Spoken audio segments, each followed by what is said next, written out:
اور کیا پتہ ہے اندر کو خطرناک قسم کا ایسا جانور بیٹھا ہو.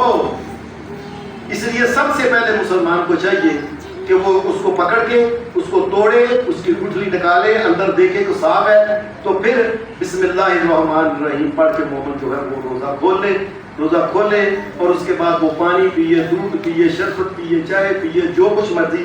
جب سب کچھ اس نے کھا پی لیا ہے تو بعد میں کہے ذهب الظمأ وابتلت العروق فثبت الأجر إن شاء الله. یہ دعا بعد میں پڑھنی ہے. ہمارے یہاں اکثر مسجدوں میں جائے تھے پڑھو بھائی دعا روزہ کھولنے دی ذهب الظمأ وابتلت، پڑھا کے تو بعد چلے روزہ کھولو. اتنے کام عقلوں کو پتہ نہیں ہے کہ یہ دعا کب پڑھنی ہے. اس دعا کا مطلب کیا ہے؟ ذهب الظمأ، روزہ کھول لیا آپ نے، کھا پی لیا، تو اس کا کیا ترجمہ ہے؟ ذهب الظمأ، اور پیاس ختم ہو گئی. اب یہ روزہ کھولنے سے بندہ کہہ سکتا ہے پہلے پیاس ختم ہو گئی. ذهب الظمأ وابتلت العروق، اور انتڑیاں ساری تار ہو گئی. جو سارا دن سے بھوکا تھا نا، انتڑیاں الحمدللہ تار ہو گئی. یہ روزہ کھولنے سے پہلے پڑھنے والی دعا ہے. ذهب الظمأ وابتلت العروق فثبت الأجر إن شاء الله. پیاس بھی گئی، انکڑیاں بھی تار ہو گئی، اور انشاءاللہ تعالی اجر اللہ سے ضرور ملے گا. یہ پڑھ لیں اللہم لک صمت وعلی رزقک افطرت. یا اللہ تیرا رزق ہی کھا کے میں نے روزہ رکھا تھا، اور تیرا رزق کھا کے میں اس کو کھول رہا ہوں. میں نے اس کو کھولا ہے، کھا کے کھولا ہے. کھانے کے بعد کی دعا ہوتی ہے، پہلے کی دعا ہے. یہ جو روزہ ہے یہ یاد رکھیں، دین اسلام کے اندر یہ اس کی حیثیت کیا ہے. دین اسلام کے اندر اس کی حیثیت یہ ہے کہ روزہ جو ہے یہ اہل ایمان کا جو اسلام ہے، اسلام کی 5 بنیادوں میں سے ایک بنیاد. سادہ سی بات یہ ہے کہ جو آدمی جان بوجھ کے روزہ چھوڑتا ہے نا، اللہ کے دین کی بنیادوں کو ہلا کے وہ توڑنا چاہتا ہے کہ یہ بنیادیں ہی جائیں، دین کی عمارت گر جائے، ساری دین ختم ہو جائے. روزے کو سمجھے کچھ نہیں. ایک حدیث میں آتا ہے ایمان باللہ میں شامل ہے. اس کا مطلب یہ ہے روزہ اگر کوئی جان بوجھ کے چھوڑتا ہے تو یاد رکھیں اللہ کے اوپر ایمان کا خاتمہ ہو جاتا ہے، ایمان کا خاتمہ ہو جاتا ہے.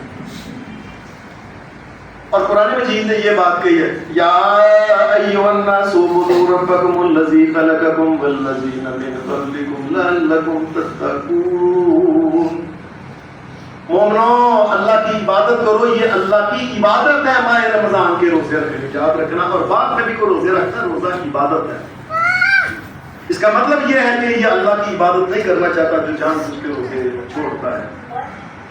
روزہ جو ہے یہ اللہ کی شریعت میں لوگوں نے پھر عجیب بات کی ہے، یہ اللہ کی عبادت ہے، یہ ارکان اسلام میں سے ہے، یہ ایمان میں ہے. کیا کیا ہے ڈاکٹروں نے ان دنوں نے نا، آج کل ٹی وی کے اندر اخبارات کے اندر بڑا لکھ رہے ہیں جی روزے رکھنے کے فائدوں میں یہ ہے کہ یہ 20 سے زیادہ بیماریوں کا علاج ہے.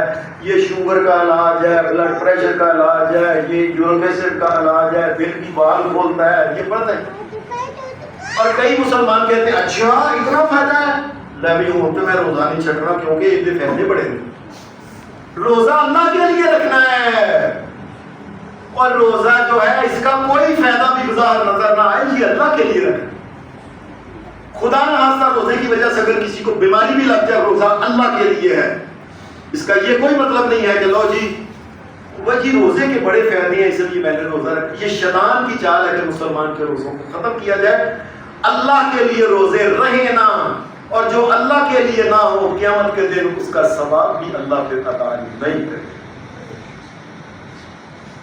یہ جو روزے ہیں ان میں ایک خاص بات بڑی میں نے پچھلے جمعے میں کہی تھی کہ روزہ جو ہے انسان کے اندر یہ بات پیدا کرتا ہے کہ اللہ مجھے دیکھ رہا ہے. دنیا میں جتنے گناہ ہوتے ہیں نا ان کی مین بات یہ ہوتی ہے کہ مجھے اللہ دیکھ رہا ہے. اگر یہ چھوڑ دے گناہ کرنے شروع کر دے. اللہ تبارک و تعالیٰ تو بہت بڑی ہستی ہے. ایک انسان اپنی سگی بہن کے ساتھ بیٹھ کے کوئی گناہ نہیں کر سکتا، اس کے سامنے اپنے ابے کے سامنے گناہ نہیں کر سکتا، اپنی اماں کے سامنے یار کے سامنے نہیں کر سکتا. اور جس کو یہ پتا چل جائے مجھے اللہ دیکھ رہا ہے، وہ کیسے گناہ کر سکتا ہے؟